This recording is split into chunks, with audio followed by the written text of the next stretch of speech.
Til máls tekur hv. 3. þingmaður Norðausturkjördæmis Steingrímur J. Sigfússon og beinir fyrirspurn til hæstv. Heilbrigðisráðherra.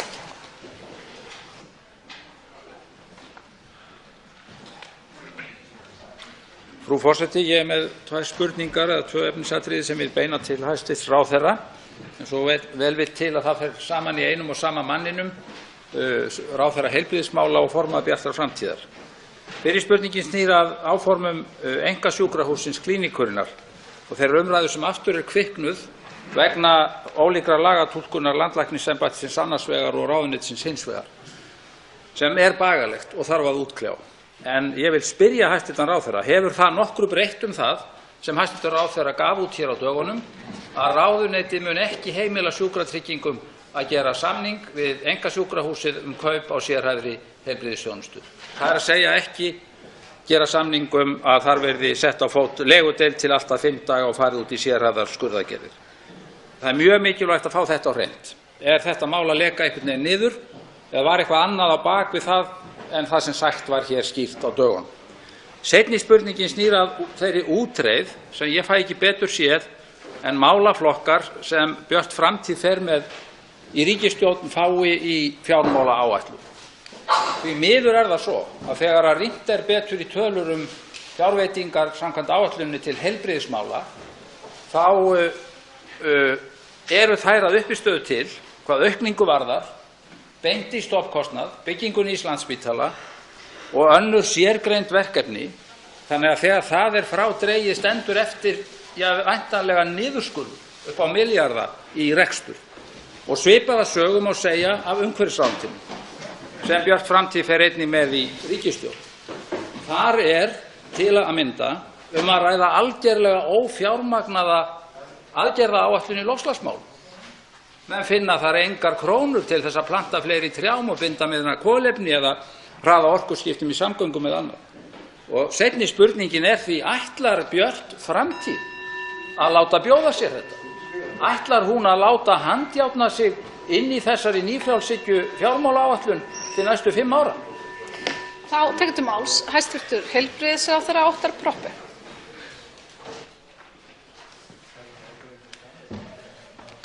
Virðulegur forseti, ég þakka fyrirspurnirnar.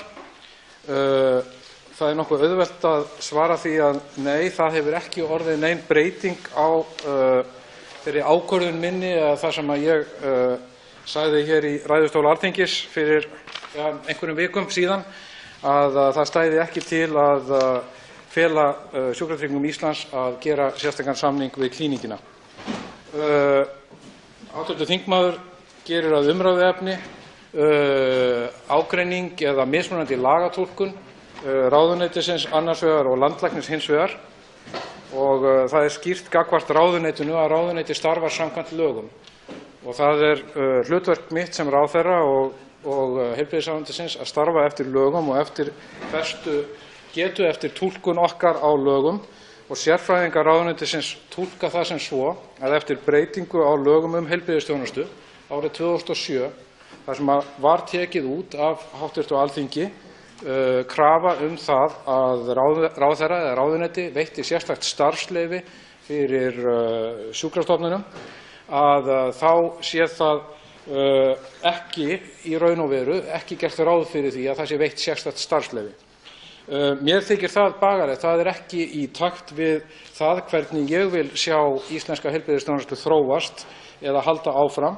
Þannig að ég að undirbúa að setja af stað vinnu í ráðuneytinu til þess að skoða það hvort það þurfi að beita sér fyrir því að lögum verði breytt eða lög verði skýrð þegar að þessu kemur. En ég ítreka það að það hlutverk míns ráðuneytis að fara að lögum og við getum ekki starfa öðruvísi og lagatúlkun ráðuneytisins, hún ekki pólitísk heldur hún túlkun á lögum eins og við sjáum best að þau standi. Ég verð að koma að seinni hluta spurningarinnar í seinna svari. Þá tekur til máls að nýju hv. 3. þingmaður Norðausturkjördæmis Steingrímur J. Sigfússon. Já, frú forseti, ég get nú hjálpað hæstv. ráðherra og formanni Bjartrar framtíðar með seinna svarið. Það væri mjög skynsamlegt að hafa það bara stutt og hafa það nei. Að Björt framtíð ætli ekki að láta bjóða sér þá útreið sem hennar málaflokkar eiga að sæta í þessari ríkisfjármálaáætlun. Varðandi lög heilbrigðisþjónustu þá held ég að það eigi auðvitað bara einfaldlega að ganga frá því skýrt í lögunum þannig að enginn ágreiningur sé það hvaða starfsemi á að vera, hvaða starfsemi viljum við áfram hafa leyfisskylda. Og mér finnst það ótrúlegt ef að það svo komið að menn gætu að hugsa sér að í svona á gráu lágasvæðu gætu einkarekin sjúkrahús bara sprottið upp í landinu. Látum það vera að sjálfstætt starfandi sérfræðingar þurfi ekki starfsleyfi fyrir hverri starfsstöð sinni en að sá möguleiki sé lagalega þar með opinn að stór einkasjúkrahús, jafnvel sérhæfð sérgreina sjúkrahús, gætu sprottið upp sig svona á nokkurs leyfis og stjórnvöldum fráleitt og þess vegna á að taka af skarið það í lögum. Þá tekur til máls að nýju hæstv. Heilbrigðisráðherra Óttarr Proppé. Virðulegur forseti, ég og hv. þingmaður eru sammála að það eigi að taka á slíku í lögum. Það Alþingi sem setur lög en ekki ráðherra. En það þess vegna sem að ég að setja af stað vinnu til þess að skoða það hvort að tilefni sé til að mælast til þess að lögum sé breytt. Nú var hv. þingmaður hér á Alþingi árið 2007 þegar þessi breyting var gerð en ekki sá sem hér stendur. Þannig að ég er nú ekki alveg viss hver hugsunin var þegar að sú breyting var, en mér sagt að það hafi allavega verið ljóst að fram að því var aldrei beitt þessu ákvæði að veita sérstakt starfsleyfi. En við vitum það þegar kemur að heilbrigðisþjónustu og umhverfi heilbrigðisþjónustu þá hún að breytast hröðum skrefum og full ástæða til þess að endurskoða svona hluti mjög reglulega og ég bara sammála hv. þingmanni það. Varðandi aftur seinni spurninguna það hvort Björt framtíð ætli að styðja við og standa við fjármálaáætlun ríkisstjórnarinnar. Björt framtíð hluti af þessari ríkisstjórn. Við styðjum aðgerðir þessarar ríkisstjórnar. Við erum þátttakendur í ríkisstjórn til þess að taka ábyrgð í íslensku samfélagi og ég tel það þvert á móti að veruleg aukning til allavega míns málaflokks, heilbrigðismála og uppbygging á nýjum Landspítala, ég veit ekki hvað mörgum áratugum og eftir fyrstu hugmyndir, sé mjög mikilvægt innlegg í málaflokkinn. Þá tekur til máls hv. 9. þingmaður Norðausturkjördæmis Logi Einarsson og beinir fyrirspurn til hæstv. Heilbrigðisráðherra. Frú forseti, nú liggur fyrir þinginu fjármálaáætlun sem að óbreyttu neyðir opinberu sjúkrahúsin til að draga saman seglin. Á sama tíma óljóst með hvaða hætti heilbrigðisþjónusta í landinu að þróast. Þannig segir á vef landlæknis, með leyfi forseta, túlkun ráðuneytisins og heilbrigðislögunum gera það hins vegar að verkum að einkarekstur og einkavæðing á sviði sérhæfðrar heilbrigðisþjónustu og sjúkrahúsþjónustu getur haldið áfram að vaxa hér á landi í skjóli samnings Sjúkratrygginga Íslands og Læknafélags Reykjavíkur og sjúklinga sem greiða fyrir aðgerðir úr eigin vasa. Og síðar, meðan svo vandséð hvernig heilbrigðisyfirvöld geta haft stjórn á því hvert opinbert fjármagn rennur til heilbrigðismála og hvaða rekstrarform verður ríkjandi í íslensku heilbrigðiskerfi. Við getum með öðrum orðum átt von á því gegn vilja almennings að hér þróist tvöfalt kerfi.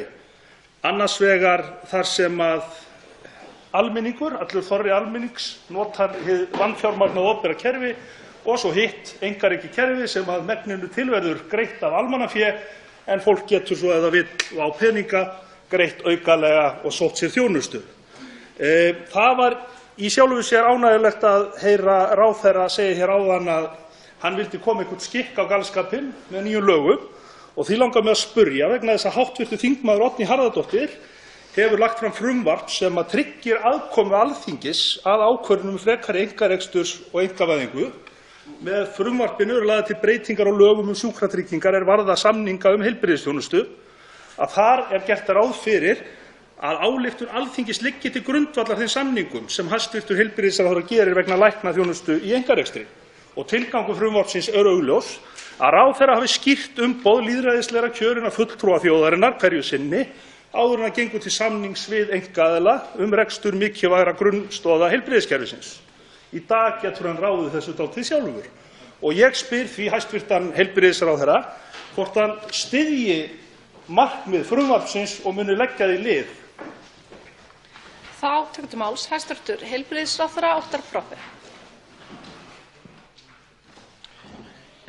Virðulegur forseti, hv. þingmaður á svipuðum nótum og hv. þingmaður hér áðan og ég ítreka að mér þykir þörf á og ástæða til þess að skerpa í lögum hvernig fyrirkomulag sé á einkarekstri í spítalaþjónustu og að hefja vinnu í ráðuneyti til þess að skoða hvernig það sé best gert. Ég meðvitaður tillögu hv. þingmanns sem Oddnýjar Harðardóttur og held að einhverju leyti sé rétt hugsun þar á bakvið. Útfærslan má nú samt kannski ekki koma inn í það að Alþingi þurfi að taka ákvörðun samninga við hvern einasta tannlækni eða hvað, þannig að við þurfum að útfæra hvernig við viljum gera þetta. En það kemur mér að sumu leyti á óvart þegar ég fer að kafa ofan í þessa sögu að gerð var breyting á lögum heilbrigðisþjónustu 2007 þar sem að tekið var út sérstaklega ákvæði að ráðuneyti þyrfti að veita sérstakt starfsleyfi fyrir slíkri starfsemi og ég velti því fyrir mér, kannski sérstaklega eftir alla þá umræðu sem var hérna fyrir ekki mörgum misserum mögulegt og væntanlega mögulegt einkasjúkrahús sem átti að byggja upp í Mosfellsbæ ef ég man rétt, að Alþingi skyldi ekki hafa borið gæfu til þess að taka skurk í að skoða þessi mál sérstaklega þá. En ég mun allavega og að beita mér fyrir því í ráðuneytinu að skoða þetta. Varðandi fjármálaáætlun að þá auðvitað erum við að ræða hana á miklu stærri grundvelli en í fjármálaáætlun gert ráð fyrir verulegri innspýtingu í málaflokk heilbrigðismála, vissulega að miklu leyti uppbygging nýs Landspítala en það ekkert aukaatriði í þróun og uppbyggingu íslensks heilbrigðiskerfis, þvert á móti það lykilatriði. Í þeirri áætlun sömuleiðis talsvert fleira af nýjum og mikilvægum verkefnum sem að munu styrkja íslenska heilbrigðisþjónustu næstu 5 árin. Þá tekur til máls að nýju hv. 9. þingmaður Norðausturkjördæmis Logi Einarsson. Frú forseti, nú veit ég svo sem ekki hvort að hæstv. Heilbrigðisráðherra beitti sér sérstaklega fyrir því á síðasta þingi að þetta mál í Mosfellsbæ yrði sérstaklega tekið á dagskrá, en það má vel vera. En því miður þá það nú samt sem áður þannig að fjármálaáætlun ríkisstjórnarinnar gefur bara fullt tilefni til þess að óttast hið versta.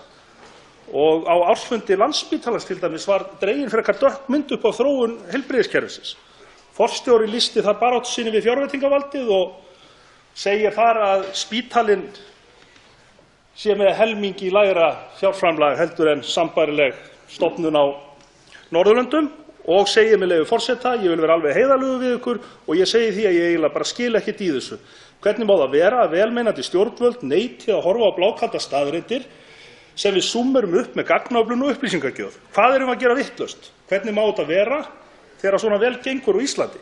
Og ég hlýt að spyrja hæstv. Ráðherra hvort sé ekki rétt að skrúfa fyrir þennan krana sem einkarekin læknastarfsemi virðist geta tappað endalaust af. Mun þá hæstv. Ráðherra beita sig fyrir því að þingið fá að stjórna tappanum? Þá tekur til máls að nýju hæstv. Heilbrigðisráðherra Óttarr Proppé. Virðulegur forseti, það má nú kannski segja að þingið stjórni tappanum því það þingið sem að setur fjárlög og það þingið sem að ákvarðar fjárveitingar meirihluti þingsins og Alþingi Alþingi tekur þessa ákvörðun. Ráðherra setur ekki fjárlög. Þannig að það alveg skýrt. Hins vegar að þá setjum við stefnu og við vinnum úr fjárlögum og eftir fjárlögum og ég sammála þeim sem hafa talað það í umræðunni að síðustu árin og áratugina hafi verið ákveðið stjórnleysi í skipulagi íslensks heilbrigðiskerfis. Þetta kemur ekki bara fram í misræmi í vexti einkarekinna þjónustu hjá sérfræðingum versus heilsugæsluna eða þróun hjá Landspítalanum, sérstaklega eftir hrun miðað við aðra spítala annars staðar. Þetta kemur líka fram í því hvar við erum að byggja upp þjónustu og hvert einstaklingar leita sér þjónustu, vegna þess að einn af stóru vöndunum í kerfinu að fólk að leita sér þjónustu á röngum stað og oft dýrari. Mér full alvara til þess að koma betri skikk á þessi mál.